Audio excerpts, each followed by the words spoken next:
नमस्कार, मैं हूं आपके साथ मयंक। आज 25 तारीख है, जंग का 26वां दिन और अब डोनाल्ड ट्रंप को ईरान की सेना ने दिया है करारा जवाब।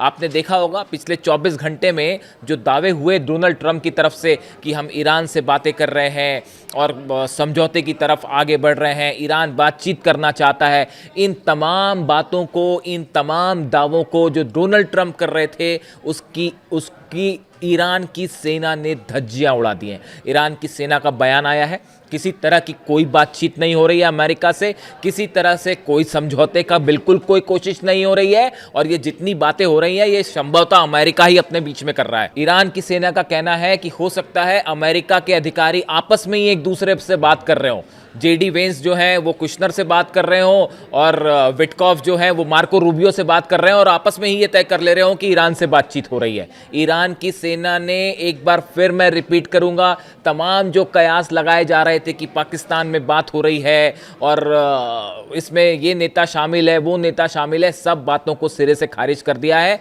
ईरान की सेना ने दूसरे शब्दों में कह दिया है कि अब ये करबला की जंग है। मैंने ये आज टाइटल करबला का क्यों जिक्र किया, मैं उसका आखिरी में उसका भी जिक्र करूंगा। लेकिन देखिए, जो खबरें हैं उसके मुताबिक जो ग्राउंड पर रियलिटी है, भयंकर जंग छिड़ी हुई है। ईरान ने अपने हमले कई गुना तेज कर दिए हैं।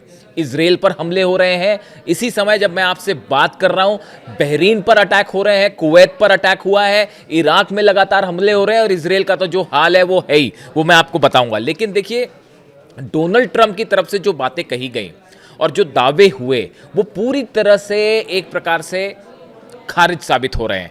और हकीकत यह है कि डोनाल्ड ट्रंप के पास ईरान को लेकर जितने भी प्लान थे वो सबके सब फेल हो गए। आप देखिए, ईरान को हराने का प्लान था वो फेल हो चुका है, हॉर्मूज पर कब्जे का प्लान था वो फेल हो चुका है और ये कहा जा रहा है कि जो है बातचीत के लिए ईरान तैयार है। अब ये कहा, एक्सपर्ट्स ये बता रहे हैं कि ऐसे बयान देके कोशिश ये हुई कि दुनिया भर के शेयर मार्केट ऊपर आ जाएं और जो तेल के दाम आसमान छू रहे थे वो कुछ कम हो जाए, और ऐसा हुआ भी। डोनाल्ड ट्रंप के जो बयान आए उसके बाद आप देखिए दुनिया भर के शेयर मार्केट ऊपर होने शुरू हो गए और जो है वो समझौते की बातचीत, जब डोनाल्ड ट्रंप की तरफ से बयान आए तो कच्चे तेल के दाम भी जो आसमान छूने की तरफ बढ़ रहे थे तेजी से, वो कुछ कम हुए हैं।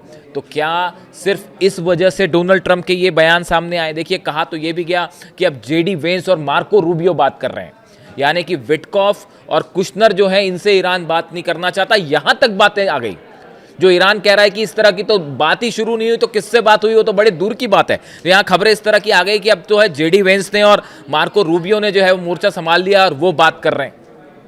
इसके अलावा आप देखिए, गलीबाफ जो है संसद के अध्यक्ष हैं, उनका भी बार बार नाम सामने आ रहा है। उन्होंने सिरे से खारिज कर दी इस बात की कि भाई मैं कोई बात नहीं कर रहा हूं और मेरे से किसी की कोई बात नहीं हो रही। यानी आप देखिए, जो दावे हो रहे हैं उसमें और सच्चाई में जमीन आसमान का अंतर है। और सुन लीजिए, ये तो एक बहुत ही अजीबोगरीब बात जो डोनाल्ड ट्रंप की तरफ से कही गई कि ईरान की तरफ से हमें एक बहुत बड़ा गिफ्ट मिला है। ये बात डोनाल्ड ट्रंप कह रहे हैं।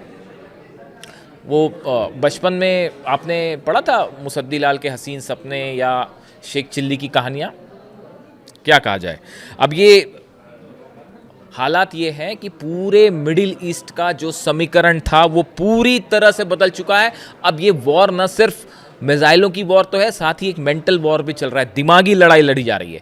आप देखिए, शेयर बाजार तेजी से लुढ़क रहे हैं, तेल के दाम गिर रहे हैं, ट्रंप पर लगातार दबाव बना हुआ है कि भाई किसी तरह से आप जंग को रोकिए। दुनिया भर के जितने बिजनेसमैन हैं वो दबाव बना रहे हैं कि जो है बड़ा नुकसान हो रहा है, किसी तरह से इस जंग को रुकवाइए वरना बहुत मुश्किल खड़ी हो जाएगी और जैसे कोरोना काल में जो सिचुएशन थी वैसी फिर से हो जाएगी और लॉकडाउन लगाने वाली हालात पैदा हो जाएंगे। इसके अलावा कुछ और बड़ी खबरें हैं जो ये जिस तरह के जो दावे हो रहे हैं, कुछ तरह के दावे, हालांकि इसमें मुझे नहीं लगता किसी तरह की सच्चाई है, लेकिन पर्दे के पीछे बातचीत वाली जो बातें चल रही हैं उसमें कुछ लोग ये भी कहते हैं कि ईरान की तरफ से कुछ शर्तें रखी गई हैं। वो शर्तें आप जानते होगे, नहीं जानते हो तो मैं बताता हूँ आपको। अमेरिका जितने हैं वो मिडिल ईस्ट से अड्डे हटा दे। दूसरा, कभी हमला नहीं होगा ईरान पे, इसकी गारंटी दे। हिजबुल्लाह पर हमले रोक दो। ईरान पर जितने इकोनॉमिक सैंक्शंस है वो हटा दो। जितना नुकसान हुआ उसकी भरपाई करो। मिसाइल पर कोई रोक नहीं होगी। अब देखिए, ये हॉर्मूज पर जो है वो अब फीस लेगा वहां से जहाज गुजरने की ईरान। ये सब शर्तें ईरान की तरफ से रखी जा सकती हैं। अगर क्या ये संभव होगा? इसको कभी अमेरिका नहीं मानेगा और अगर अमेरिका मानता नहीं है तो ये तो करारी हार है अमेरिका की। फिर इसी बीच जंग की जो खबरें हैं आप वो भी देखिए। हिजबुल्लाह की तरफ से 30 रॉकेट फायर किए गए हैं इसराइल के ऊपर, जो अलग अलग जगहों पर गिर भी रहे हैं, कुछ को रोका गया, कुछ गिरे भी हैं। किरियत शुमोना में भयंकर हमले हुए हैं। तेल अवीव की तो वो तस्वीरें अब सामने आने लगी हैं, आपको सड़कों पर कारें तबाह मिलेंगी, उल्टी पलटी कारें, जली हुई कारें मिल जाएंगी, सैकड़ों बिल्डिंग्स गिरी हुई हैं। लोग देख के ये कह रहे हैं कि अरे इससे तो गाज़ा बनना शुरू हो गया तेल अवीव। और उसके अलावा मॉल्स जल रहे हैं, घर जल रहे हैं, मोसाद से जुड़ी जितनी बिल्डिंग्स हैं वो चुन चुन कर उड़ाई जा रही हैं। जहाँ जहाँ मोसाद के क्वार्टर्स थे, भाई मोसाद जैसे जासूसी करवाता है ईरान के अंदर, तो ईरान के पास भी पूरी इन्फॉर्मेशन है, और अगर जासूसों से कम है तो सैटेलाइट से है। तो जो जितनी चुन चुन के मोसाद के इलाके थे, बिल्डिंग्स थी, वो सब के सब तबाह किए जा रहे हैं। कुवैत एयरपोर्ट पर ज़बरदस्त हमला हुआ है। और इसके अलावा इराक में आप देखें, इराक में जो अमेरिकन काउंसलेट है वो, और उसके अलावा जो कुर्द लड़ाके हैं उनके ऊपर सीधे हमले किए हैं ईरान की सेना ने। यानी कि जो अमेरिका की मदद करेगा वो सब के सब निशाने पर होगा। इसके अलावा आप देखिए, हॉर्मूज को लेकर बड़ी खबर है कि हॉर्मूज में ईरान की सेना ने बड़ी तैयारी शुरू कर दी है, ये मानते हुए कि देखिए दो तीन चीज़ें हैं। डोनाल्ड ट्रंप ने, अगर आप देखें तो ये 5 दिन वाला प्रस्ताव क्यों रखा कि हम 5 दिन कोई हमले नहीं करेंगे। हालांकि उनकी बात पर ईरान क्या कोई विश्वास नहीं करेगा, क्योंकि वो अगले दिन उन्होंने कहा 5 दिन, और अगले दिन सुबह ही जो है ईरान के 2-3 गैस स्टेशन पर, जो मैंने कल बताया था आपको, हमले हो गए। यानी कि उनकी बात का कोई महत्व नहीं रह गया। दूसरी चीज़ आप ये देखिए, आखिर उन्होंने ऐसा क्यों किया डोनाल्ड ट्रंप ने, कि 5 दिन वाली बात कहाँ से आई। एक तो ये शेयर मार्केट्स लगातार गिर रहे थे, क्रूड ऑयल के प्राइसेस, दुनिया में हाहाकार मचा था, बिजनेसमैन का दबाव था, चाहे वो यूएई से हो, सऊदी से हो, सब जगह बिजनेस ठप है। मानो ऐसा लगता है ईरान ने पूरी दुनिया की इकोनॉमी को रोक दिया है एक देश ने। इस हालात में इस दबाव को कम करने के लिए शायद ये बयान दिया गया कि 5 दिन तक। लेकिन अब सवाल ये है कि आगे क्या डोनाल्ड ट्रंप अपनी सेना भेजेंगे? ईरान की सेना ने इसका भी जवाब दिया है। ईरान की सेना ने जवाब दिया है, हम इंतज़ार कर रहे हैं आपका, कदम रखिए यहाँ, हॉर्मूज में थोड़ा करीब तो आए। एग्जैक्ट जो सेंटेंस है ईरान की सेना का, कि थोड़ा और करीब आए अमेरिका की सेना, फिर हम आपको जवाब देंगे। यानी हॉर्मूज को लेकर एक बड़ी तैयारी कर चुका है ईरान, और बताया ये भी जा रहा है कि 2000 कमांडो भेजे हैं अमेरिका ने, तो ईरान की सेना कह रही आइए, करीब आइए, फिर हम बताते हैं आपको। यानी हॉर्मूज को लेकर डेडलॉक बिल्कुल वैसा का वैसा ही है, ऊपर भी नहीं नीचे भी नहीं, पूरे हॉर्मूज पर ईरान ने अपना कंट्रोल कर रखा है। अब ऐसे हालात में सवाल ये है कि आगे अमेरिका क्या करेगा। बम्बार्डमेंट करते रहे, हवाई हमले करते रहे, उससे क्या फ़र्क पड़ेगा। मैं देख रहा था अमेरिका की तरफ से बयान आए, डोनाल्ड ट्रंप भी ये बात कह रहे हैं, मार्को रूबियो भी ये बात कर रहे हैं, जेडी वेंस भी ये बात कह रहे हैं कि ईरान में कोई लीडरशिप ही नहीं बची है, हम किससे बात करें। ये बात तो तब सोचनी चाहिए थी जब ईरान के सुप्रीम लीडर को आपने टारगेट किया, कि उन पर निशाना जब साधा, उसके बाद बातचीत कैसे होगी, ये बात पहले सोचनी चाहिए थी। इसीलिए कई एक्सपर्ट कहते हैं कि सुप्रीम लीडर को निशाना बनाना सबसे बड़ी मिस्टेक थी अमेरिका की, और जिस दिन अली खामनेई साहब पर हमला हुआ उसी दिन अमेरिका ये जंग हार गया था। अब आप देखिए 26 दिन के बाद क्या हालात है। पूरा मिलिट्री प्लान अमेरिका का फेल हो चुका है, 16-17 फाइटर जेट्स गिर चुके हैं, और इसराइल के जो फाइटर जेट्स तबाह हुए हैं एयरपोर्ट पे खड़े, उसके नंबर सामने आएंगे। पूरे अरब देशों की इकॉनमी रुक चुकी है, तेल जो है वो रुक चुका है। अब आप देखिए इसके कितने बड़े, क्या ये कैलकुलेशन था? कोई कैलकुलेशन नहीं था। बिना किसी प्लान के ये जंग में आपने एंटर किया, और अब बाहर निकलने का रास्ता नहीं दिखाई दे रहा है ट्रंप को कि हम कैसे बाहर जाएं।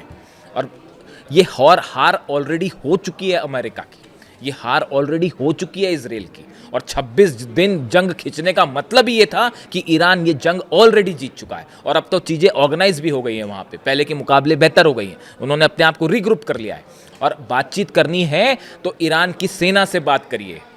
मैंने आपको पहले ही कहा, जब तक अब्बास अराक्ची साहब की तरफ से कोई बयान नहीं आएगा, किसी की बात पर कोई यकीन नहीं किया जा सकता कि बातचीत हो रही है, नहीं हो रही है, किससे हो रही है, ये शर्तें हैं, वो शर्तें हैं। मैंने अपने पिछले वीडियो में ही आपको कहा था, और देखिए वही हकीकत सामने आ गई, ईरान की सेना ने जवाब दे दिया। देखिए मैंने अपने थंब में ये क्यों कहा कि अब ये करबला की जंग है। देखिए करबला का इतिहास आप सब कुछ जानते हैं, जिस तरह से यजीद की सेना के खिलाफ इमाम हुसैन ने जो है जंग लड़ी थी।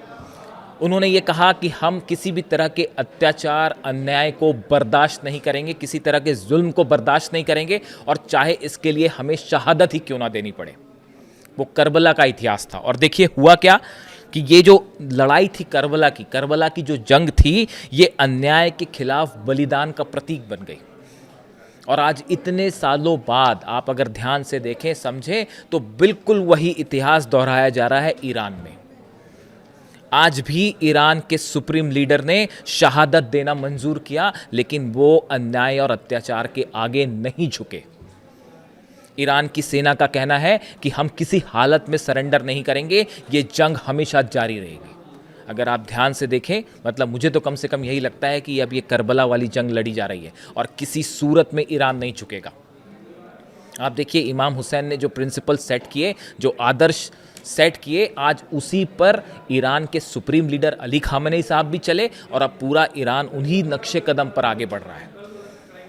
यानी करबला की जंग फिर से दोहराई जा रही है और उसी हिम्मत, उसी हौसले के साथ आज ईरान शान से जंग कर रहा है, चाहे इसके लिए जो बलिदान देना पड़े, जो शहादत देनी पड़े, लेकिन गलत बात को स्वीकार नहीं किया जाएगा। ये जंग अब इस बात की है और पूरी दुनिया समझ रही है कि कौन सही है और कौन गलत है। जंग से जुड़ा जो भी अपडेट होगा मैं आप तक पहुंचाऊंगा। Thank you so much.